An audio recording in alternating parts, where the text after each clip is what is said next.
So hey everybody, I'm doing my Motivational Monday again in the car. Like I gotta do what I gotta do to get this video out. Traffic and all. And this Motivational Mondays is gonna come from Romans chapter 12, and it starts at verse 9. I'm gonna tell you what it means first, and I'll read it later. But this section of Romans and these few verses is from like 9 to 21, but I'm not going to read that much. I'm going to read from 9, I think, to 15. No, 16. 9 through 16. Let me see. I'm stopping at the red light, so I'll be able to read it really quickly, actually. Okay. Let love be genuine. Abhor what is evil. Hold fast to what is good. Love one another with brotherly affection. Outdo one another in showing honor. Do not be slothful in zeal. Be fervent in spirit. Serve the Lord. Rejoice in hope. Be patient in tribulation. Be constant in prayer. Contribute to the needs of the saints and seek to show hospitality. Bless those who persecute you. Bless and do not curse them. Rejoice with those who rejoice. Weep with those who weep. Live in harmony with one another. Do not be haughty, but associate with the lowly. Never be wise in your own sight. And actually, I'm going to read 17. Repay no evil with evil, but give thought to do what is honorable in the sight of all. If possible, so far as it depends on you, live peaceably with all. Beloved, never average yourselves, but leave it to the wrath of God, for it is written, vengeance is mine, I will repay, says the Lord. To the contrary, if your enemy is hungry, feed him. If he is thirsty, give him something to drink. For by so doing, you will heap burning coals on his head. Do not be overcome by evil, but overcome evil with good. Now, see, I thank the Lord for that long light. With that being said, what it is, like, kill them with kindness. If that's what you want to use as the worldly phrase for it, that is the kill them with kindness. You do what is right regardless of how wrong you've been, how wronged you have been, meaning how someone has done you. And speaking from personal experience, once you get to a certain point, it is quite easy to do so. Even though there's that little piece of you that be like, oh no, how dare they expect this, or how dare they think that I'm just going to not pay no attention? It's not that you're not paying attention. It's just that it's no longer supposed to be in your sight.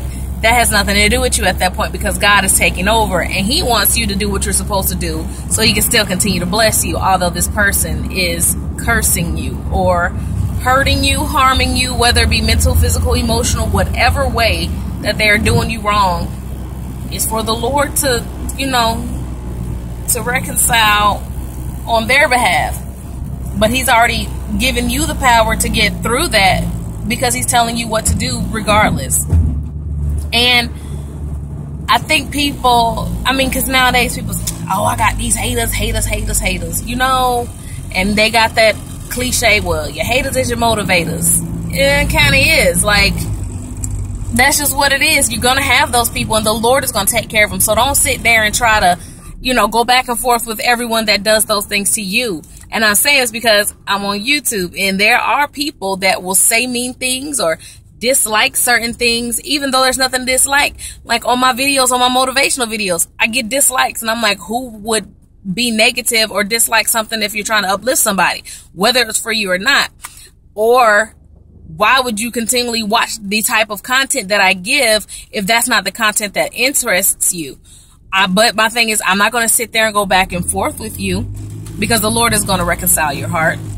He's already reconciled it with me, because he's already let me know that that has nothing to do with me. That has something to do with that person and their beliefs and their hurts and their expectations, whatever it is on their behalf. That's on them. It has nothing to do with me at this point. So I find it comforting to know that when things are going wrong, like I'm driving, I have the right of way. I don't know, these people, they don't pay attention. Anyway, what I was trying to say, Okay, like when it comes out to people like, well, I ain't trying to be fake. I ain't gonna be phony. I ain't about to sit there and do that after she done this or he did this to me. You crazy. He gonna hear this. He gonna get, oh, I'm gonna get him. No. It is not considered being fake or phony. What is considered being is the bigger person. It's being more godly. It's being more Christ-like. Because God does it for us all the time because we wrong him by not doing what he's asking us to do, by going against his commandments and sinning, like, but he still forgives us and he still's the bigger person. I mean, because he is bigger, but he's the bigger person in the sense that whenever we come running back after we did what we know we shouldn't have did, he's there. And he's still there and he's still loving because he is our Father. And you know, it's just, I don't know how to put it.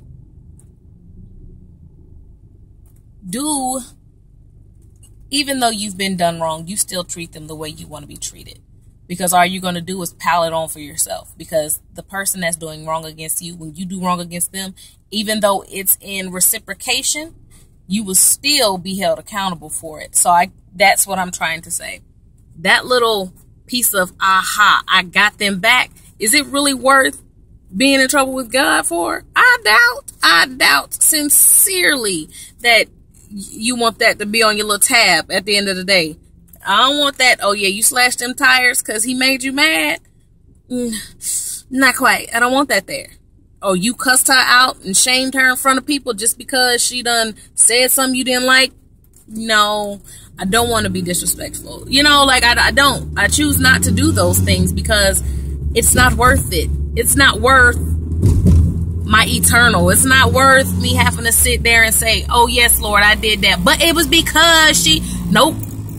I'm on the point now that if I do something wrong, not to say that I can't fall, but I'm hoping that the next time I do something wrong, something that I didn't know I even did wrong. It's just one of the, I'm not going to try to intentionally go out and harm and be vengeful and be spiteful and be mean. I constantly am trying to be more like God. And if it has to do with me being the bigger person, I know I've brought up other topics like this, but in the same sense, we have to remember these things. Like, this is a constant thing. Don't get overwhelmed with that vengeance and that spiteful spirit, because God is going to handle that for you. Trust and believe. And it may not even be in the way that you want, but it don't matter, because it's not for you. It's for that other person, and it's for him to, it's for God to chastise them, not you. So, ladies and gents, keep that spite in your pocket. Throw it down at wishing well, something. Get rid of it. Try to get rid of that spite and that vengeful nature, because that only causes more. Because then that person is tit for tat. That person's gonna try to retaliate after that, because nobody wants to get the best, someone to get the best of them. And I find it's always better to stop a problem if you acknowledge the problem, but you don't go there anymore. You let that problem disappear.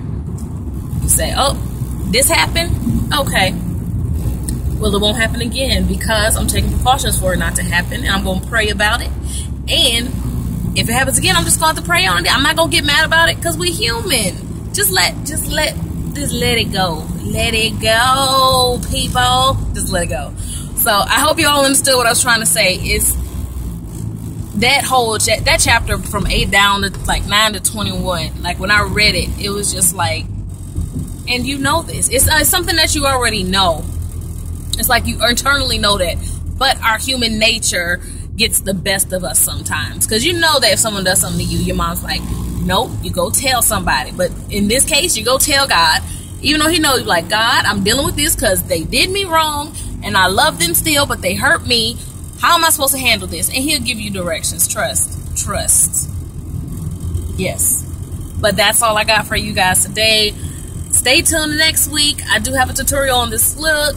I got some other things I'm going to be posting, because my computer situation should be much better this week, and I thank the Lord. So I see y'all.